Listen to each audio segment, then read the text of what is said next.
Assalamualaikum warahmatullahi wabarakatuh. Berjumpa kembali bersama peternak pemula 38. Pada kesempatan kali ini mudah-mudahan teman-teman semua para peternak ada dalam kesehatan, kebahagiaan, dan mudah-mudahan urusannya dimudahkan oleh Allah Subhanahu wa taala. Nah, pada video kali ini kita akan membahas bagaimana cara menetaskan telur, baik itu telur ayam, entok, bebek, dan burung. Karena banyak sekali yang bertanya tentang cara menetaskan telur, mulai dari pembalikannya, suhunya, kelembabannya itu harus seperti apa. Sebenarnya sudah saya buatkan video lengkapnya ya, panduan lengkap cara menetaskan telur di video yang sebelumnya.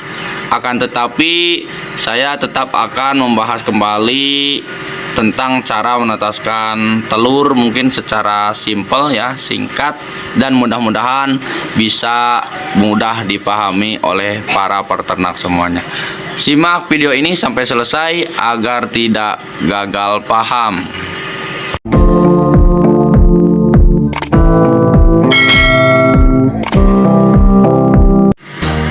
Oke, baik teman-teman, tahap awal ataupun tahap pertama yang harus kita lakukan, persiapan-persiapan yang harus kita lakukan dalam menetaskan telur ya. Itu yang pertama adalah kita siapkan dulu mesin tetasnya ya. Cek kontrol kembali kesiapan dari komponen mesin tetasnya. Jangan sampai ketika kita sudah memasukkan telur komponen belum siap ya. Seperti di sini ada hygrometer ya, pengukur kelembaban, ada juga termometer kayu, pengukur suhu ya. Dan di sini untuk pembolak-balikan saya menggunakan sistem rak geser otomatis ya, otomatis rak geser ya. Dan menggunakan termostat juga ya di sini. Nah, ini untuk mesin tetasnya kita cek kembali komponennya sudah lengkap apa belum, normal apa tidak si alat tersebut ya. Jadi persiapan itu kita mulai dari alat tetasnya kita siapkan terlebih dahulu ya. Kemudian setelah alat tetas kita sesuai, pas ya, bagus, normal, kemudian adalah yang harus kita persiapkan yaitu telurnya ya. Telurnya kita persiapkan terlebih dahulu ya, baik itu telur ayam, telur bebek, entok maupun telur burung ya. Itu semuanya harus kita siapkan dan harus kita sortir terlebih dahulu telurnya ya. Sortir besar kecilnya, usahakan jangan terlalu kecil dan jangan terlalu besar jika itu telur ayam ya. Kemudian usahakan telur ini masih fresh ya. Fresh ini masih baru, tidak lama disimpan.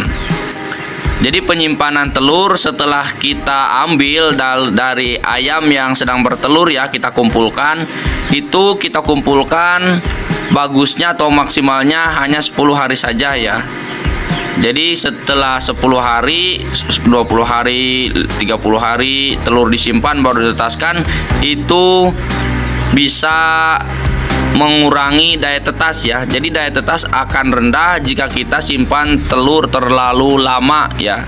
Setelah kita ambil, kan ayam bertelur, kita ambil, kita simpan lebih dari 10 hari ya, 15 hari itu masih bagus, masih bisa menetas, akan tetapi biasanya daya tetasnya rendah gitu ya. Jadi ketika lebih dari 10 hari penyimpanan telur itu bisa mengakibatkan daya tetas rendah. Makanya usahakan telur ini harus fresh ya, jangan terlalu lama disimpan ya. Kemudian cek apakah retak atau tidak, dan kebersihannya pun usahakan telur ini dijaga ya, artinya dibersihkan dari kotoran-kotoran ayam agar si kotoran ayam tersebut tidak mengganggu proses penetasan. Karena dari bakteri yang ada pada kotoran-kotoran ayam, bebek, mentok itu bisa mengganggu proses penetasan. Jadi bisa masuk ke embrio ya, mengganggu proses penetasan telur sehingga mengakibatkan telur gak genetas ya. Nah, itu telur kita persiapkan terlebih dahulu. Jika udah siap, lalu kita masukkan telur itu ke mesin tetas. Namun saran saya, sebelum telur dimasukkan ke mesin tetas, usahakan mesin tetas dihidupkan terlebih dahulu selama 1 kali 24 jam. Mesin tetas hidupkan terlebih dahulu 1 kali 24 jam. Setelah itu baru telur dimasukkan. Untuk apa tujuannya? Yaitu agar suhu dan kelembaban di dalam ruangan ataupun di dalam inkubator ini sudah pas dan ideal. Karena ketika baru dihidupkan itu biasanya suhu itu masih naik turun ya, masih berubah-ubah. Ketika berubah-ubah itu sangat tidak ideal sekali untuk telur. Makanya stabilkan dulu 1 kali 24 jam dihidupkan. Setelah itu baru telurnya kita masukkan ya. Telurnya kita masukkan ke mesin tetas. Kemudian setelah telur dimasukkan ke mesin tetas, kita tunggu sekitar 4-5 hari ya. Jadi telur dimasukkan ke mesin tetas selama 4-5 hari ya di mesin tetas. Setelah itu kita lakukan peneropongan. Tujuannya untuk apa? Tujuannya untuk kita mengetahui mana telur yang fertil, mana yang tidak fertil ya. Telur yang fertil adalah telur yang ada embrio di dalamnya. Nah, untuk yang telur tidak fertil itu yang tidak ada embrio di dalamnya. Ketika telur tidak ada embrio di dalamnya, maka telur itu sampai kapanpun tidak akan menetas karena tidak ada calon DOC-nya. Itu seperti itu tujuannya kita meneropong telur agar mengetahui mana yang fertil dan mana yang tidak. Nah, untuk penjelasan lebih lengkap cara meneropong telur, silahkan simak video saya yang sebelumnya sudah saya buat di sini. Setelah kita teropong ya, kita pisahkan telur mana yang fertil, mana yang tidak. Itu usahakan untuk telur yang tidak fertil itu dikeluarkan saja. Nah, dikeluarkan saja, telur tersebut masih bisa kita konsumsi ya, baik itu untuk dimakan oleh kita, bisa juga untuk campuran pakan ayam. Itu masih bisa jika waktunya baru sekitar 4-5 hari di mesin tetas. Tapi jika lebih dari itu usahakan jangan, karena itu beresiko timbul gejala penyakit-penyakit yang lain ya. Untuk kesehatan kita itu tidak dianjurkan sekali. Telur yang sudah lama diinkubasi yang tidak menetas kita manfaatkan, itu tidak boleh ya. Nah, kemudian ya, setelah kita teropong, kita pisahkan mana telur yang fertil dan mana yang tidak. Ya, selanjutnya adalah kita hidupkan mesin rak gesernya jika menggunakan rak geser. Artinya kita mulai melakukan pembalikan di umur 4-5 hari ya setelah telur kita teropong ya. Nah, untuk pembalikan, jika teman-teman menggunakan mesin tas otomatis, itu teman-teman bisa setting di 3 jam sekali ya. Itu yang sering saya lakukan. Saya setting di 3 jam sekali biasanya. Itu untuk mesin tetas otomatis rak geser ataupun rak ayun ya. Itu bebas ya teman-teman mau menggunakan mesin tetas seperti apa. Itu jika menggunakan pembalikan otomatis itu silahkan di setting 3 jam sekali, itu boleh ya, paling maksimal 3 jam sekali itu boleh. Nah, lalu bagaimana untuk mesin tetas yang manual seperti kita menggunakan styrofoam ataupun kardus ataupun yang lainnya yang tidak menggunakan sistem penggeseran pembolak-balikan otomatis? Itu berapa kali yang harus kita bolak-balik? Itu minimal ya. Kalau untuk yang manual itu menurut saya minimal 1 kali aja itu sudah bagus ya. Minimal 1 hari itu 1 kali telur dibalikan ya. Lalu bagaimana cara membalikannya? Kita goyang seperti ini saja ya. Ini seumpamanya telur, baik telur ayam, telur entok, telur bebek. Nah, kita goyangkan seperti ini saja ya. Itu sudah cukup, yang penting semuanya bergeser ya. Ini untuk sistem manual ya. Mungkin sampai sini teman-teman bisa pahami ya. Itu peneropongan dan pembolak-balikan telur kita lakukan di umur 4 sampai 5 hari ya di mesin tetas. Lalu kita hentikan 3 hari sebelum telur menetas.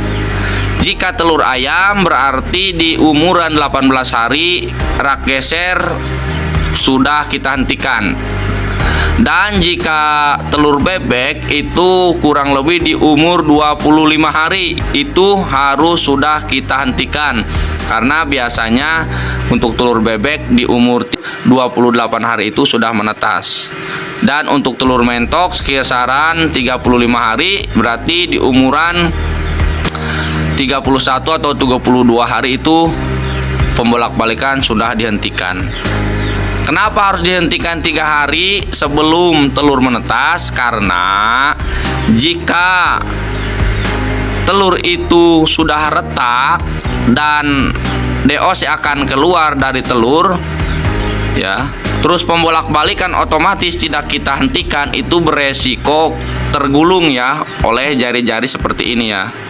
Nah, ini kan jari-jari. Nah, ini saya sengaja lepaskan, saya gunakan secara manual saja. Nah, ini kan seperti ini. Ketika berputar nanti si DOC itu bisa beresiko terlindas ya. Karena berputar, bergeser itu beresiko tergilas. Makanya si mesin penggeser otomatis itu, rak geser otomatis itu usahakan harus dihentikan di umur 3 hari sebelum telur menetas. Makanya teman-teman harus paham umur telur bebek maupun entok maupun burung ya, itu usahakan diperhatikan berapa hari akan menetas ya, agar kita bisa mengatur berhenti kapan dan mulainya kapan. Itu seperti itu ya teman-teman. Jadi untuk telur ayam ya, masa inkubasi penetasan itu sekitaran 21 hari. Untuk telur bebek 28 hari menetas, dan untuk telur entok kisaran 35 hari ya. Dan untuk telur burung sekitaran 14 hari ya. Itu masa telur bisa menetas untuk setiap unggas berbeda-beda ya. Nah, setelah telur menetas itu silahkan nunggu kering. Setelah kering, lalu silahkan teman-teman pisahkan si DOC tersebut ke kandang boarding. Jadi kandang khusus pembesaran ya. Nah, itu proses dalam menetaskan telur. Untuk suhu dan kelembaban ya, harus kita perhatikan adalah dari setiap telur itu berbeda-beda, baik itu telur ayam, telur entok, telur bebek maupun telur burung, itu berbeda-beda ya. Untuk telur ayam suhu dan kelembaban ya, suhunya yaitu sekitaran 37 sampai 38 derajat Celcius untuk telur ayam. Dan untuk kelembaban telur ayam itu di kisaran 50 sampai 60% saja.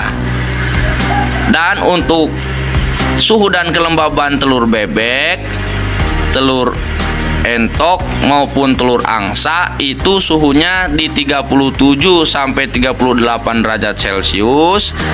Dan untuk kelembabannya di 75 sampai 85%. Jadi untuk telur unggas air ya, seperti bebek, mentok, angsa itu kelembabannya tinggi, sekitaran 75 sampai 85%. Nah, kemudian untuk telur burung itu kisaran 36 sampai 37 derajat Celcius untuk suhunya. Dan untuk kelembabannya yaitu kisaran 60 sampai 70% untuk telur burung, baik itu burung merpati, baik itu burung puyuh ya, semua jenis burung itu suhu dan kelembabannya seperti itu. Dan yang sering saya lakukan dalam pengaturan suhu dan kelembaban ya, itu saya stabilkan saja suhu itu dari awal sampai menetas di suhu sekisaran seperti yang sudah saya sebutkan. Artinya tidak ada menaikkan suhu sebelum menetas, tidak. Kalau saya tidak ya.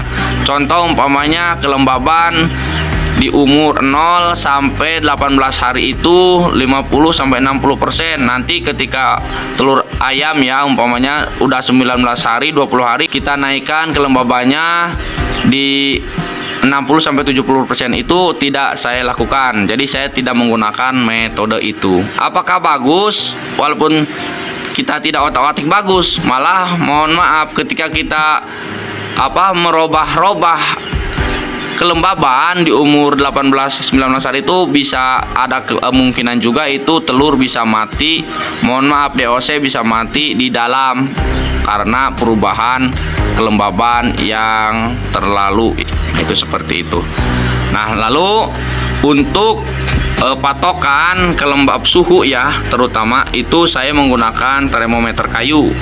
Untuk kelembaban kita menggunakan hygrometer seperti ini ya. Jadi saya tidak mengandalkan dari termostat saja yang seperti ini ya.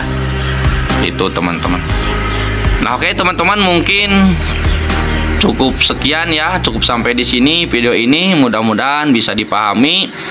Jika kurang paham dalam menyampaikan mungkin belepotan, silahkan teman-teman boleh untuk bertanya di kolom komentar ya. Insya Allah jika saya bisa mungkin saya jawab. Jika saya tidak bisa mungkin saya akan tidak jawab. Karena apa? Karena mungkin kemampuan saya belum nyampe di situ. Oke, terima kasih. Sampai jumpa di video yang selanjutnya. Wassalamualaikum warahmatullahi wabarakatuh.